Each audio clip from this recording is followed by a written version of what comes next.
Hello student, standard 6, subject maths, chapter 5, understanding elementary shapes, exercise 5.4.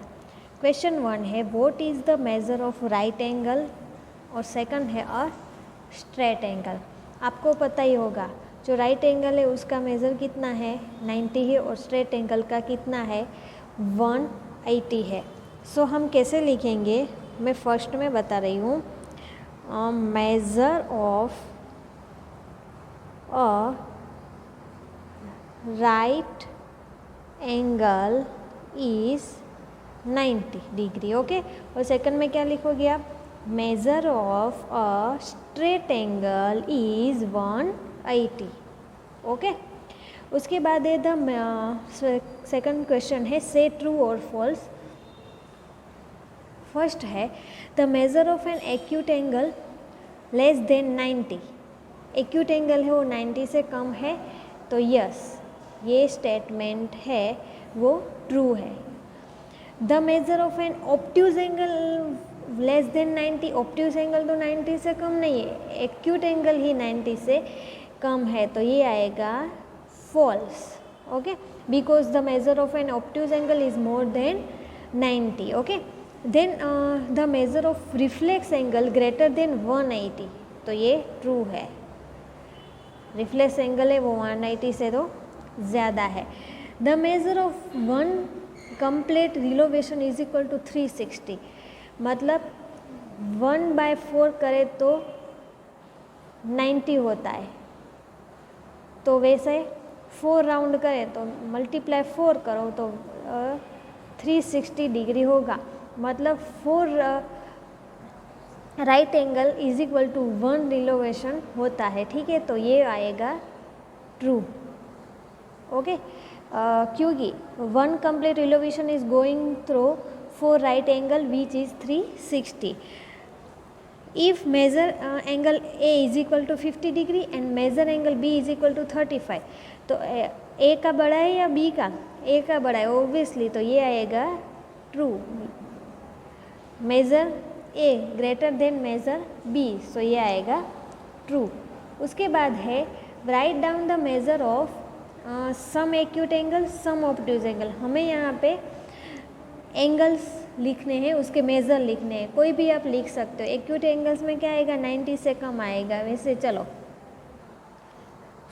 Some acute angles so measure of an acute angle is less than 90. वो 90 से कम है तो 90 से कम में जो कुछ भी आप लिख सकते हो 0 से 90 के बीच में. ठीक है. Measure of some acute angles are 38 degree 59 degree 85 degree 86 degree 87 degree 89 degree 80 से आप कोई भी 89 तक 90 और 0 से 90 के बीच लिख सकते हो. देन है some obtuse angles. So measure of an obtuse angle is greater than 90 and less than 180. मतलब 90 से 180 के बीच में हमें लिखना है. Measure of some obtuse angles are 95 degree 100 degree लिख सकते हो 101 लिख सकते हो 105 degree 155 degree 170 degree etc. Okay. कुछ भी आप लिख सकते हो. उसके बाद क्वेश्चन 4 देखो. Measure the angle given below using the protector and write down the measures. यहाँ पे आप हमें प्रोटेक्टर का यूज़ करके हमें मेज़र बताना है और लिखना है. सो चलो आपके पास प्रोटेक्टर तो होगा. ये देखो प्रोटेक्टर है. ठीक है. हमें फर्स्ट ऐसे करेंगे.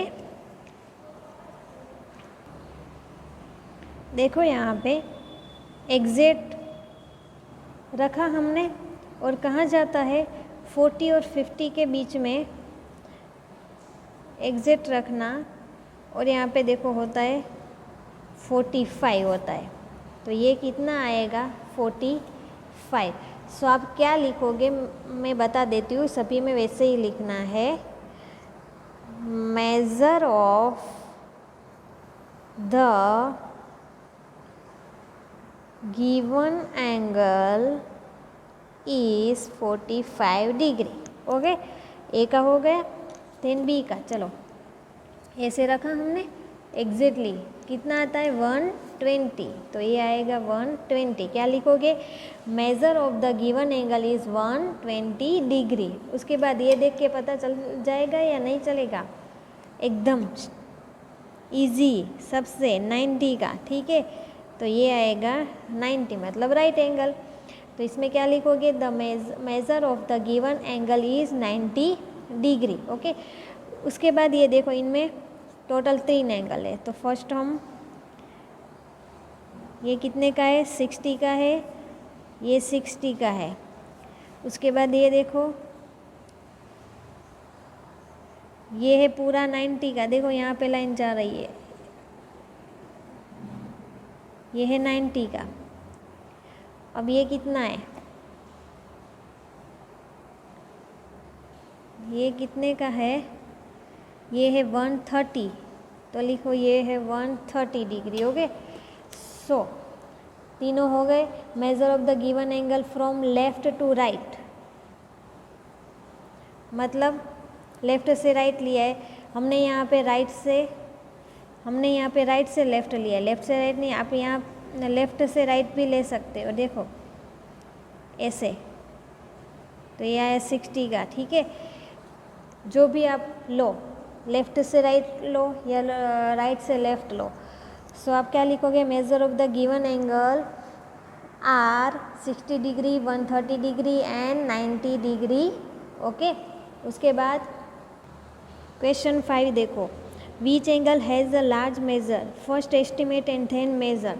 फर्स्ट हमें एस्टिमेट करना है, ये दोनों में से आपको कौन सा एंगल लार्ज है, हाँ हमें बी वाला लार्ज लग रहा है। एस्टिमेट किया, कैसे किया, observation we find that measure angle A B greater than measure angle A. अब उसका वो कितने का है, चलो हम करते हैं ऐसे, एक है 40 का और बी है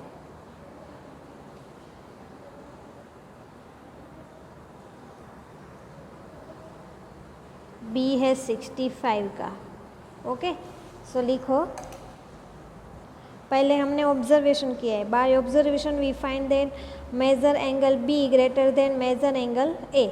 major of angle A is equal to कितना था, 40, and measure of B is equal to 65। So measure of angle B greater than measure of angle A, okay. Question number 6 देखो, from these two angles which has larger measure, estimate and then confirm by measuring them. तो यहाँ भी वही करना है, आपको कौन सा बड़ा लग रहा है, ये ए वाला या बी वाला, हमें तो बी वाला बड़ा लग रहा है। सो चलो हम देखते हैं, ये कितने का है, ए वाला है 45 का, देखो बीच में लाइन जा रही है एग्जैक्टली, देखो यहाँ पे जा रही है, 45 का है ये, और ये जो है वो कितने का है, ऐसे ही राइट से हम लेफ्ट लेते हैं, ये है पूरा